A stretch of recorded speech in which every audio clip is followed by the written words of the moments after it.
I went through hell over the past few months. I've been working until midnight, almost every single night. My eyes were permanently bloodshot from being on the computer for 15 hours a day, and people are noticing. And now my hands look like this. Why did I put myself through this, you might ask? Well, of course, for the hunt of knowledge. As some of you may know, I've been taking AZUSA TOJO's Blender course over the past few months, and went from a 2D artist who has been trying to learn Blender for the past 5 years. I started modeling the credit scene in 3D in Blender.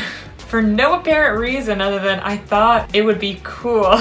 But like I've been looking up tutorials all day and like trying to figure it out, and it's just taking forever, and I'm so mad. To a 2D artist who can now convey an idea in 3D. As some of you may also know, I've been feeling very down about my art for a very long time. And during this course, I've actually felt really proud of what I've created and what I've accomplished. So I wanted to compile my entire experience of this course so you could see my progress from zero understanding of Blender to like a little bit more understanding of Blender, because I still have a lot to learn. So let's start from the beginning.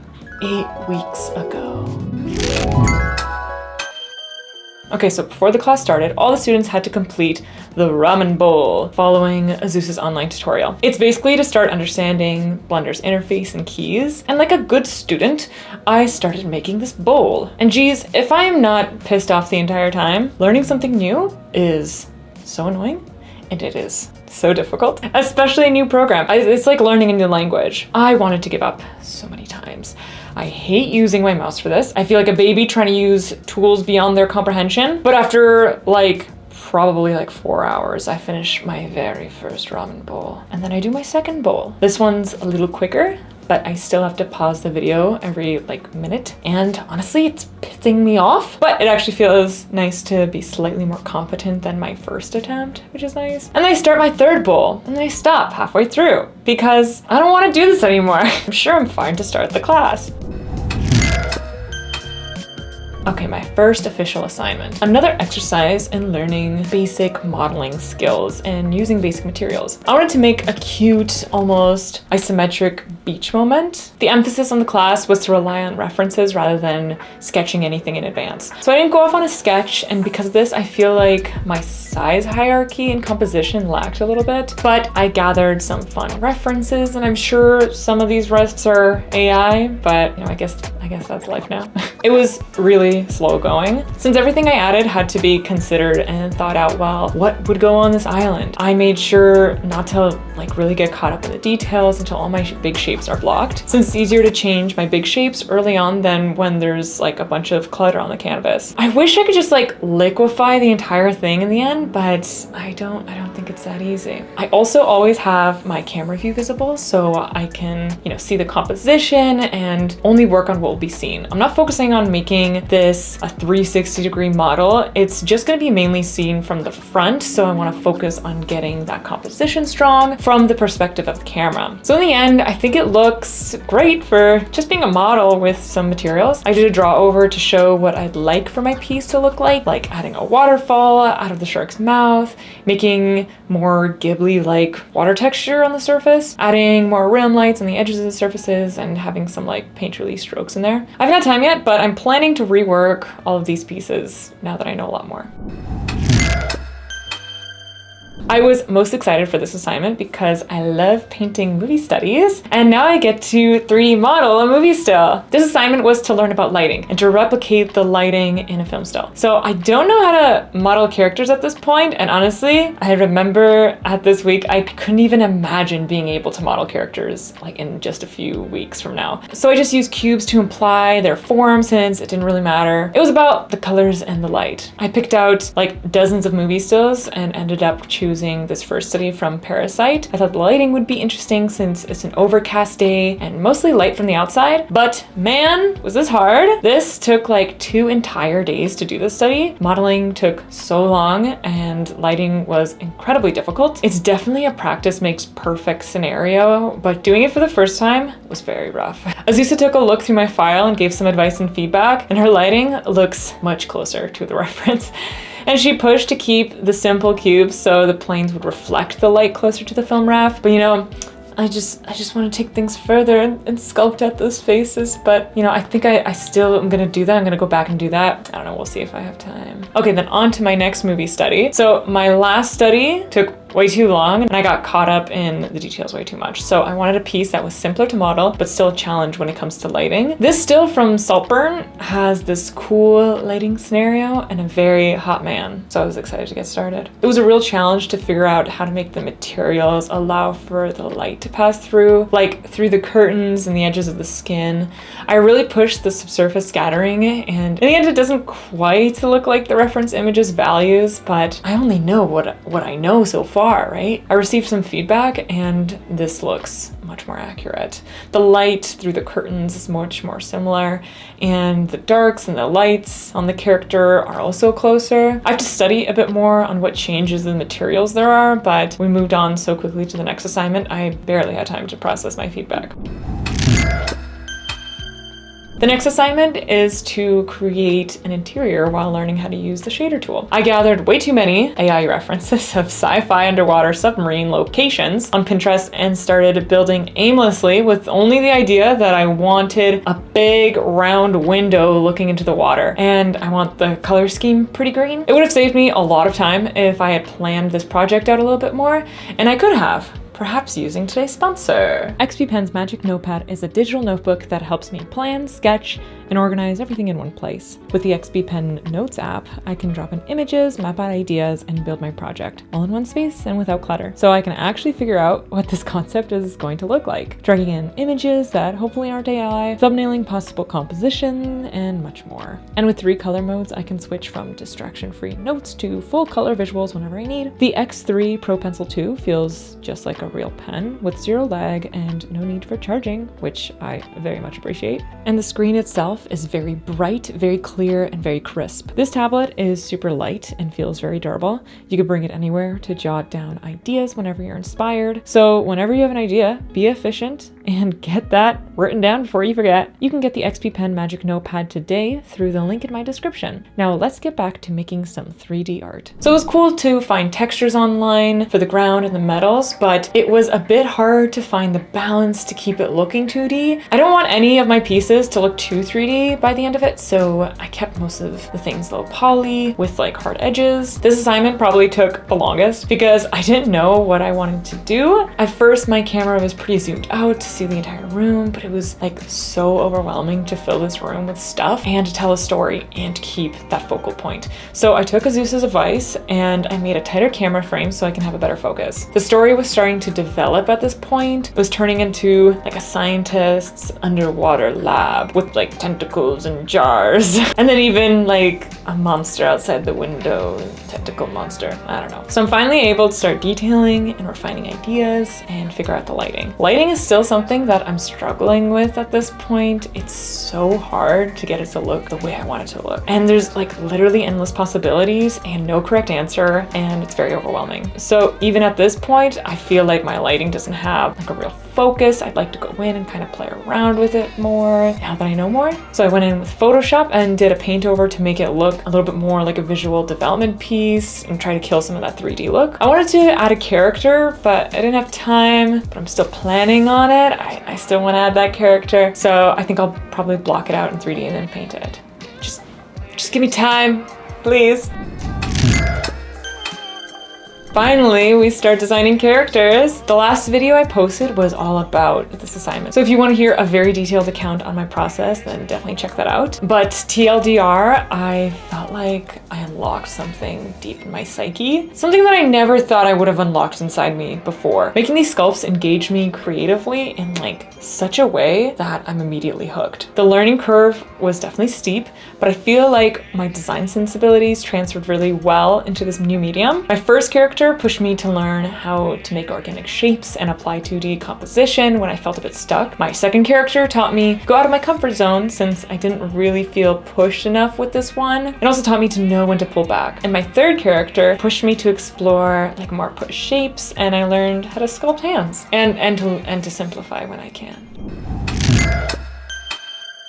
I love cowboys. I love women. I've had this cowgirl in my head the entire time of this class. I knew exactly what I wanted to create for my first full character model. So I gather my roughs and I do a quick 2-minute sketch. I knew this final design would be 10 times better with like at least the jankiest sketch I can make. So that's what I did. With so many loose pieces, it's hard to change proportions later on, since you have to basically individually scale everything separately and move everything around. So it was important for me to follow set proportions. So I began with blocking in all her basic shapes, keeping it pretty blocky and loose since I'll be posing her later. And if I was too precious, I would definitely have to change parts of the design to make each pose work. So everything is pretty low poly and her face is super simple. I definitely made her hair too polished at this point, since I never actually have her hair look like this in any of her poses. And the hair was my biggest hassle in the entire process, you know, since most of the time I had a hat on her head. So why did I do it like that?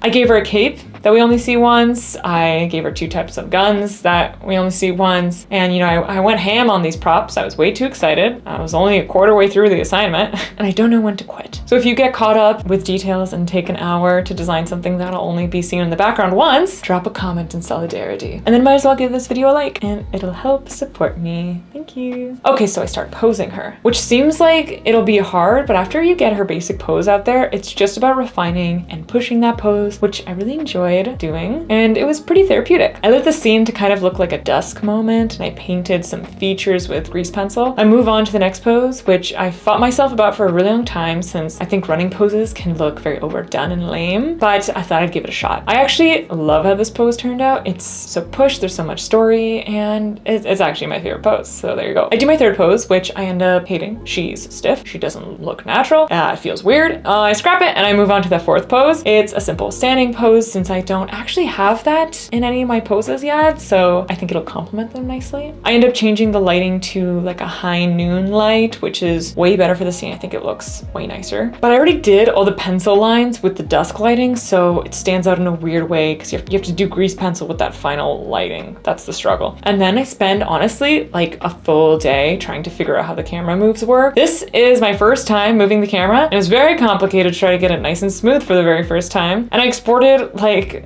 10 versions of each pose. It was a nightmare. And I end up keeping that sitting pose since, you know, it was already done. It was nice to have a different vibe for the pose. And I kind of like hide it in the back, so it's not really in focus. This was definitely my favorite assignment. I'm a character designer, so creating these characters in 3D gave a whole new dimensionality to my designs. And I learned so much since this character that my next characters will be even more pushed, which I'm very excited about. Why have you seen me this happy? How dandy.